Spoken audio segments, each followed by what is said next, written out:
दो दोस्त थे, ज्ञान और प्रीतम। एक बार दोनों साथ में विश्व भ्रमण अर्थात पूरी दुनिया की यात्रा करने का योजना बनाते हैं। ज्ञान और प्रीतम अपने साथ काम आने वाले जरूरी सामान भी लेते हैं। थोड़ा थोड़ा करके इन लोगों के पास काफी सारा सामान हो जाता है। अब ये दोनों अपने अपने सामान के साथ यात्रा करना शुरू करते हैं। जैसे ही ये दोनों थोड़ी दूर जाते हैं, इनको आकाशवाणी अर्थात आकाश से एक आवाज सुनाई देती है, तुम दोनों अपने साथ थोड़ा थोड़ा बालू ले लो। इन दोनों को लगा, एक तो इतना सारा सामान पहले से ही हमारे पास है और ऊपर से बालू क्या करेंगे। बालू को छोड़ो, हमें इसकी जरूरत नहीं है। दोनों बिना बालू लिए आगे बढ़ने लगे। जब ये थोड़ी दूर जाते हैं तो फिर से वही आवाज आती है और ये दोनों फिर से उस आवाज को अनसुना करके आगे बढ़ते जाते हैं। थोड़ी दूर जाने के बाद फिर वही आवाज आती है, थोड़ा बालू ले लो। तब ज्ञान प्रीतम से बोलता है, यार हमें थोड़ा बालू ले लेना चाहिए। तब प्रीतम बोलता है, इस बालू की वजह से और वजन बढ़ जाएगा, इसलिए बालू लेने से हमें कोई खास फायदा तो नहीं होगा। फिर से दोनों आगे बढ़ने लगते हैं। थोड़ी देर में फिर से वही आवाज आती है, थोड़ा बालू ले लो। इस बार ज्ञान थोड़ा बालू ले लेता है, लेकिन प्रीतम को बालू लेना उचित नहीं लगता है। बिना बालू लिए ही प्रीतम आगे बढ़ जाता है। इसके बाद फिर आवाज आती है, थोड़ा बालू ले लो, मगर प्रीतम नहीं लेता है। इसके बाद फिर बीच बीच में कुछ समय तक यह आवाज आती है कि थोड़ा बालू ले लो, मगर प्रीतम नहीं लेता है।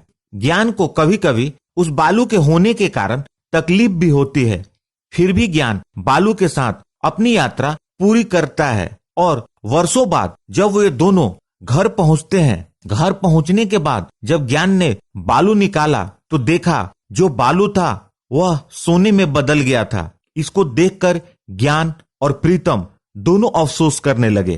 प्रीतम को अफसोस इसलिए हो रहा था कि ज्ञान की तरह मैंने भी बालू क्यों नहीं लिया था। अगर बालू लिया होता तो आज मेरे पास भी सोना होता।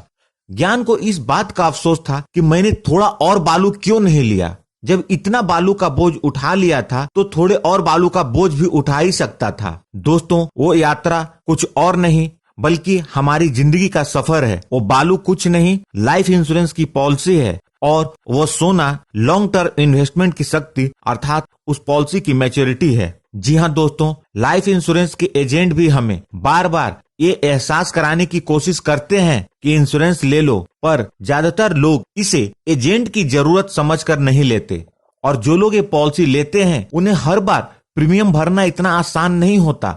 लाइफ के अलग अलग चैलेंजेस की वजह से कई बार प्रीमियम भरने में काफी मुश्किल का सामना करना पड़ता है, लेकिन जब मैच्योरिटी आती है तो अपने पॉलिसी लेने के उस डिसीजन पे काफी खुशी होती है। और ये मैच्योरिटी अपने साथ ढेर सारी खुशियां लेकर आती है और उस समय सारे दुख दर्द दूर हो जाते हैं। तो दोस्तों, यदि आपने अभी तक लाइफ इंश्योरेंस की पॉलिसी लेने का सिर्फ प्लान किया है लेकिन लिया नहीं है तो ले लें और इसे और नहीं टालें। आप अपनी जिंदगी के सफर में जितना आगे जाएंगे, आपकी बढ़ती हुई रिस्पॉन्सिबिलिटी के बीच इंश्योरेंस लेना और मुश्किल होता जाएगा। दोस्तों, इस छोटे से स्टोरी के माध्यम से इंश्योरेंस के प्रति जागरूकता लाने का मेरा यह छोटा सा प्रयास था।